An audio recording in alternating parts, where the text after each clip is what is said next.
क्या वजह है कि अमेरिका दुनिया का सबसे बड़ा ऑयल प्रोड्यूसर होने के बावजूद अपने तेल को इस्तेमाल नहीं कर सकता? ये ठीक वैसा ही है कि एक शख्स अपनी जमीन पर गंदम उगाता है लेकिन अपने इस्तेमाल के लिए उसको दूसरों के सामने हाथ फैलाने पड़ते हैं। हम जिस दुनिया में रहते हैं वहाँ जो कुछ नजर आता है हकीकत अक्सर इसके बरअक्स होती है। इसी तरह हर साल चाइना से लाखों कंटेनर्स अमेरिका तो जाते हैं लेकिन उन्हें वहाँ कचरे में क्यों फेंक दिया जाता है? और इस सब के बीच ईरान बोइंग 777 को क्यों और कैसे स्मगल करता है? नाजरीन, क्या आपको मालूम है कि हर वक्त समंदर में 3 लाख के करीब शिप्स होती हैं। इनमें oil tankers, LPG, LNG carriers, tug boats और पैसेंजर शिप्स के साथ साथ वो शिप्स भी हैं जिनकी मदद से दुनिया की इकोनॉमी का पहिया चलता है, कंटेनर शिप्स। ग्लोबल ट्रेड का 90% हिस्सा समंदरी रास्तों पर मुश्तमिल है। एस्टीमेट्स के मुताबिक हर गुजरते मिनट 6 से 8 हजार कंटेनर शिप्स समंदर में ट्रेवल कर रही हैं। ऑटोमेटिक आइडेंटिफिकेशन सिस्टम की मदद से आजकल इन्हें रियल टाइम ट्रैक भी किया जा सकता है। अगर आप मैरीन ट्रैफिक या वेसल फाइंडर जैसी वेबसाइट्स पर जाएं तो आपको पूरा समंदर छोटी छोटी लाइट से भरा नजर आएगा। हर लाइट एक द्यो कामत जहाज है जिस पर लाखों डॉलर्स का सामान लदा हुआ है। इन कंटेनर शिप्स में से ज्यादातर वेसल्स वो हैं जो चाइना से निकलती हैं और यूरोप से लेकर अमेरिका तक जाती हैं। हैरानी की बात यह है कि हर वेसल में एवरेज 5000 कंटेनर्स होते हैं, तो इस हिसाब से 4 करोड़ कंटेनर्स हर वक्त समंदर में ट्रेवल कर रहे हैं। हमारे कपड़ों से लेकर मोबाइल फोन्स तक सब कुछ कभी इन्हीं कंटेनर्स में ट्रेवल करके हम तक पहुंचा है। देखने में तो सब कुछ नॉर्मल लगता है, एक तरफ से सामान आया और दूसरी तरफ से खाली कंटेनर वापस चला गया, पर हकीकत इससे कहीं ज्यादा हैरानकुन और परेशान करने वाली है। हमारी दुनिया की ट्रेड का बैलेंस बिल्कुल बिगड़ा हुआ है। चाइना दुनिया को इतना माल बेचता है कि उसके पास से भरे हुए कंटेनर्स का सैलाब निकलता है। सिर्फ 2023 की बात की जाए तो चाइना का ट्रेड सरप्लस $823 बिलियन से भी ज्यादा था। यानी इसी साल चाइना ने $3,380 बिलियन का सामान एक्सपोर्ट किया और $2,557 बिलियन के गुड्स इंपोर्ट किए, तभी पीछे बचे $823 बिलियन। मसला तब शुरू होता है जब चाइना से निकले हुए कंटेनर्स अमेरिका या यूरोप तक पहुंचते हैं। जहां चाइना का सरप्लस $823 बिलियन है, वहीं पूरे यूरोप का मिलाकर सिर्फ $41 बिलियन, मतलब चाइना से 95% कम। पर जब यही कंटेनर्स अमेरिका पहुंचते हैं तो यहाँ सब कुछ बिगड़ा हुआ है। अमेरिका दुनिया का सबसे बड़ा कंज्यूमर है, यानी यहाँ इंपोर्ट और एक्सपोर्ट का बैलेंस ही नहीं है। अमेरिका इंपोर्ट ज्यादा करता है और एक्सपोर्ट कम, जिसका मतलब है कि यहाँ कंटेनर्स जाते तो ज्यादा हैं लेकिन वहां से वापस भेजने के लिए इतना माल ही नहीं होता। यूएस पोर्ट्स पर आने वाले कंटेनर्स में से सिर्फ 40% ही भरे हुए वापस जाते हैं। तो सवाल पैदा होता है कि फिर बाकी 60% कंटेनर्स जाते कहां हैं?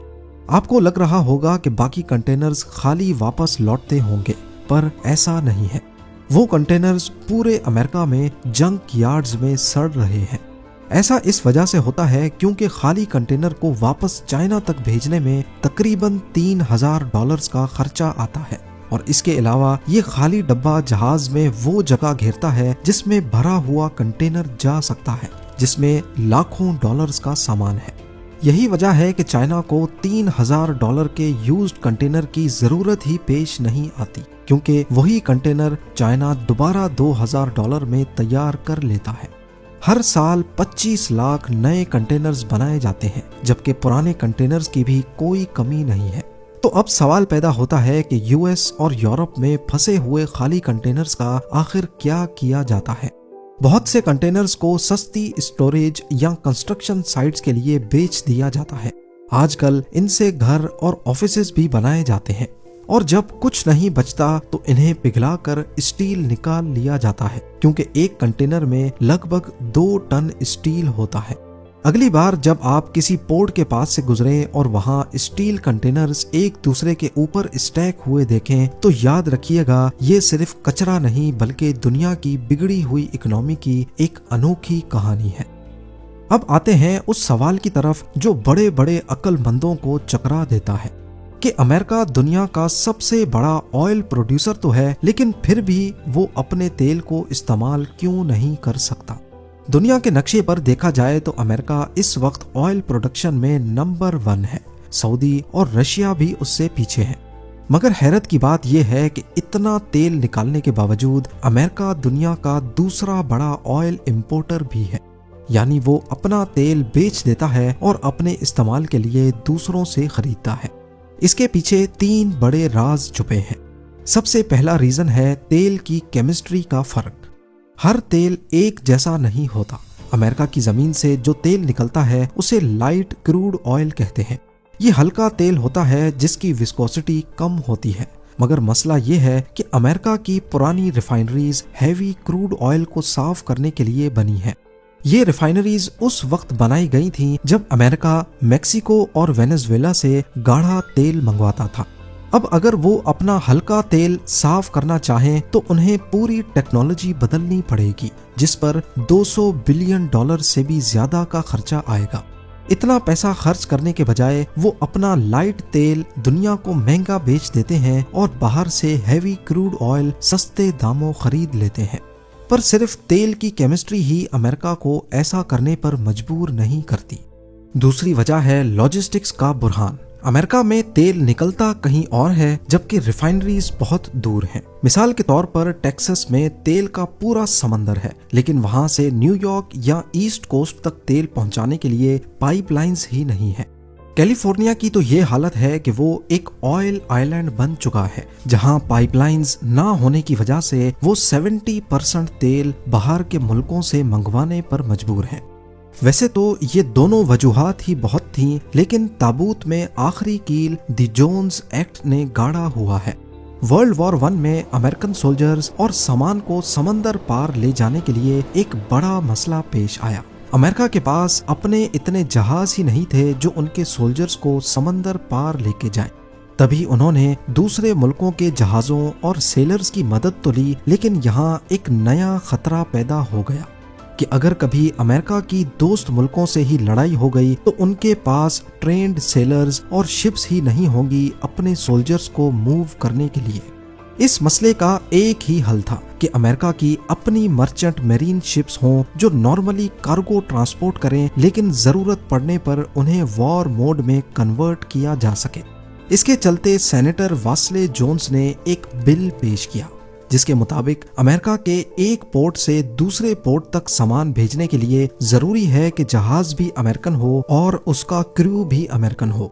अब क्योंकि अमेरिका में बहरी जहाज बनाना चाइना के मुकाबले में 3 गुना महंगा पड़ता है और वहाँ सेलर्स की सैलरीज भी ज्यादा होती हैं, ये कानून उल्टा उनके गले पड़ गया। टेक्सास से न्यूयॉर्क तक तेल पहुंचाने के लिए अमेरिका के पास गिनती के चंद जहाज बचे हैं और उनका किराया भी इतना ज्यादा है कि एक बैरल तेल पर $5 बढ़ जाते हैं।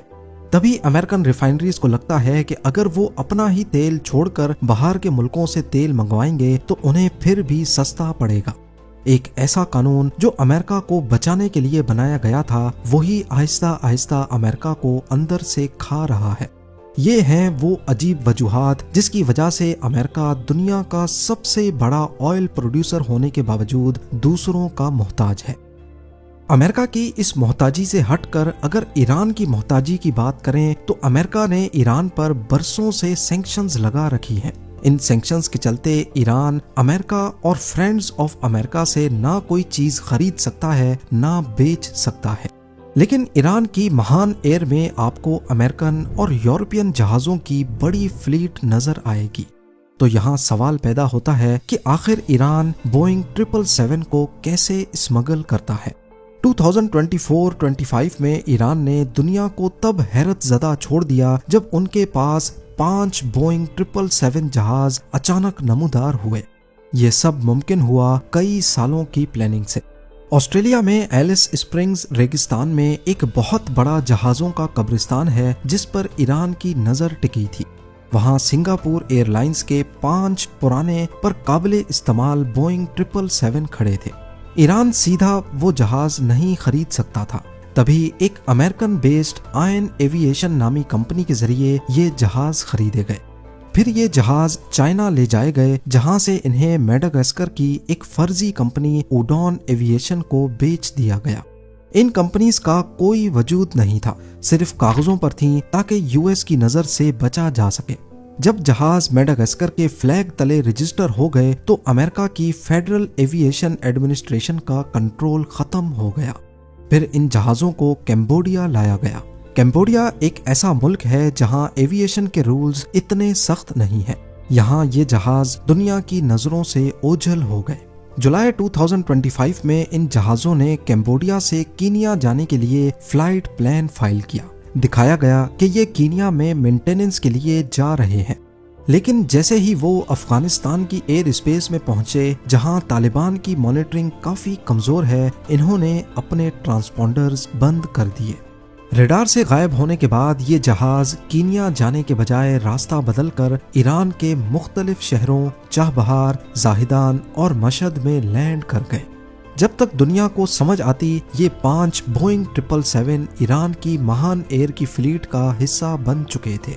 अमेरिका अब कुछ कर भी नहीं सकता क्योंकि बेचने और खरीदने वाली सारी अमेरिकन कंपनीज फर्जी नामों पर रजिस्टर्ड थी। आज महान एयर के पास 50 से 60 एक्टिव फ्लीट मौजूद है, जिसमें ज्यादातर एयर बस हैं, जबकि 7 अमेरिकन कंपनी बोइंग के भी जहाज हैं। ये जहाज दूसरी कंट्रीज में लैंड भी करते हैं और उनकी एयर स्पेस भी इस्तेमाल करते हैं, पर अमेरिका कुछ नहीं कर सकता क्योंकि शिकागो कन्वेंशन लॉ के मुताबिक जब तक कोई मुल्क किसी दूसरे के साथ जंग की हालत में ना हो, वो सिविलियन जहाजों को अपनी एयर स्पेस इस्तेमाल करने से रोक नहीं सकता और ना ही लैंड करने से रोक सकता है। पर सैंक्शंस की वजह से महान एयर की फ्लाइट्स को काफी मुल्क रिफ्यूलिंग की इजाजत नहीं देते। अगर यूरोप या फ्रेंड्स ऑफ अमेरिका ने ईरानियन एयरलाइन को एयर स्पेस इस्तेमाल करने से रोका, तो ईरान भी उनके जहाज़ों के लिए अपनी एयर स्पेस बंद कर सकता है। और अगर ऐसा हो गया तो मिडिल ईस्ट से यूरोप जाने वाली फ्लाइट्स को ठीक ठाक नुकसान उठाना पड़ेगा। भरपूर लाइक और शेयर करेंगे। आप लोगों के प्यार भरे कमेंट्स का बेहद शुक्रिया। मिलते हैं अगली शानदार वीडियो में।